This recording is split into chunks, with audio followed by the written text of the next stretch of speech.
Chapter 1. Activate the king. Many authors use this feature of the endgame as the defining difference between endgame and middle game.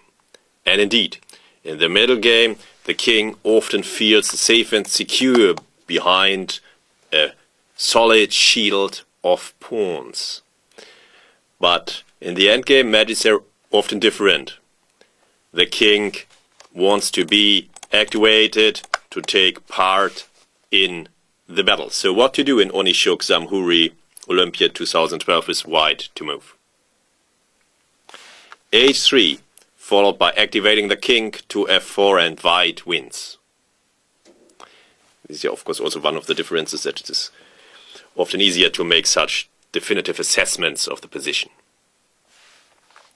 Yeah, white's king is quicker, black's pawn structure is broken, and this is enough here to win. And black has no defense. After king f6, g4 undermines black's structure, and the e4 pawn is lost sooner or later, either in the bishop endgame or in the pawn endgame. Yeah. And white's active king makes all the difference, which is very typical for endgames. Variation by Baburin from Chess Today. Okay, so Zamhuri played h5, and yeah, this is one of the reasons why I chose the example. Onishok further activated his king. It came from g1 and is now heading directly to the heart of black's position. Here bishop c4 would also win directly, but okay, there's nothing wrong with advancing the king. And black's king is really not going anywhere. Onishok applies the principle do not rush, as black has no real counterplay, and black's king is going nowhere. And now bishop c5 either simplifies to a completely one pawn endgame or wins many, the f7 first and many other pawns later. Simplification of two pawn endings must be calculated very carefully, of course. Another guideline, I'll come back later, but let's stay with the active king for the moment. What to do in Timofeyev Peshikian, but I have to admit that black has also other very tempting options. I like the game move king d7, of course, but Markus Hochgräf and Martin Vogt suggested at one training session rook d4, and this I now like even more. Activating the rook, playing with the active bishops, and this is very good for black, and I probably now even prefer that way to keep more attacking potential on the board and then maybe activate the king later.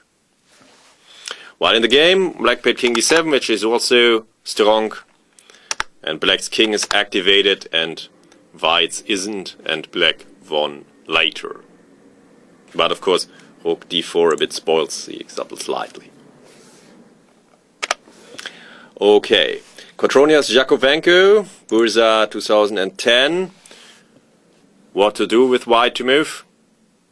Activate the rook here. Rook a3, followed by activating the rook, and then white might be even slightly better according to Kotronias. While b4 was a mistake and violated the guideline that you should not play on the wing where the opponent is stronger or which the opponent wants to open. Now Kotronias opens the queen side for black. A typical mistake. And Jakovenko played king e6 and b5. And now black's active king is a major factor in evaluating the position. There are only two results. Black wins or it's a draw. What to do with white? White should also bring his king to the game, which is now taking part on the queen side. And then I cannot say how to evaluate it. Both options are still open, but of course, in practical play, Jakovenko would have had good winning chances. It is very difficult to defend such a position. Well, after rook f3, black was definitely winning.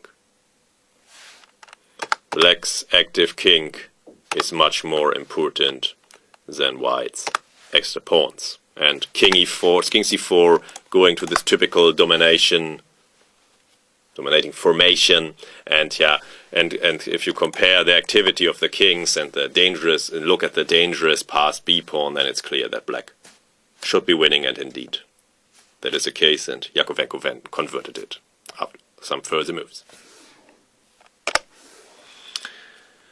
Aronia and Kramnik, Alekhine Memorial 2013 shows another typical scenario. White to move. The a6 is not important. It's all about king activity. And white is winning. Because white has the most dangerous pass pawn on the board, and Aronia's king can't support it.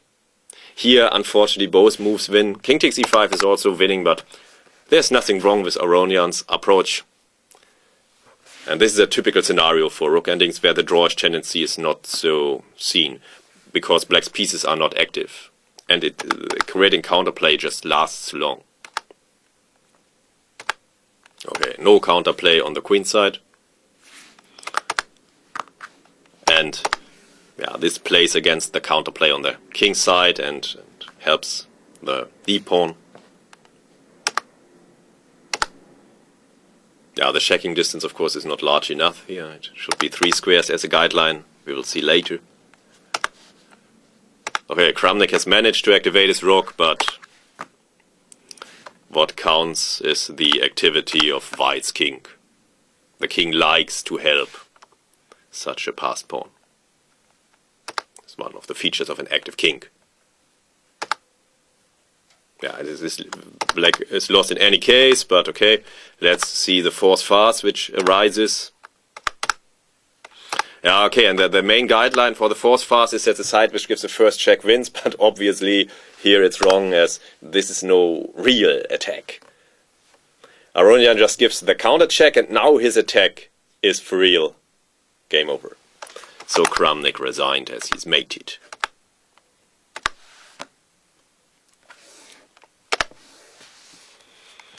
Another example is for rook ending is Karyakin and Volokitin, Olympia 2012. And what to do with black to move. White's king must be kept at bay. King d6 and king e6. And then the position is a draw due to the large drawish tendency of rook endings, as white's king cannot invade directly. Well, in the game, Volokitin took, but now white wins with rook e4 due to his active king versus the passive black king, and Karyakin converted convincingly.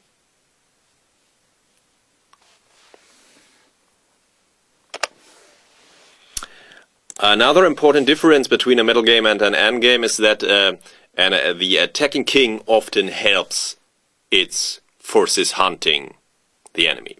Here, Carlsen Shirov, Forest 2008. With bishop b8, it would still be a draw according to Kryzenkov, but Shirov played bishop g7, and after king g3 it was over. White's king closes the mating net, and there's no escape. And Shirov resigned, not waiting for the mate to be shown on the board. And the guideline that opposite colored bishops favor the attacker from the middle game is also valid in the endgame if there are more forces on the board, like rooks here. And the attacking king then often helps in weaving the mating net. Here it closes the roads to the south. And finally, one warning example not to follow this guideline too automatically. Short, Belyavsky, Linares, 1992.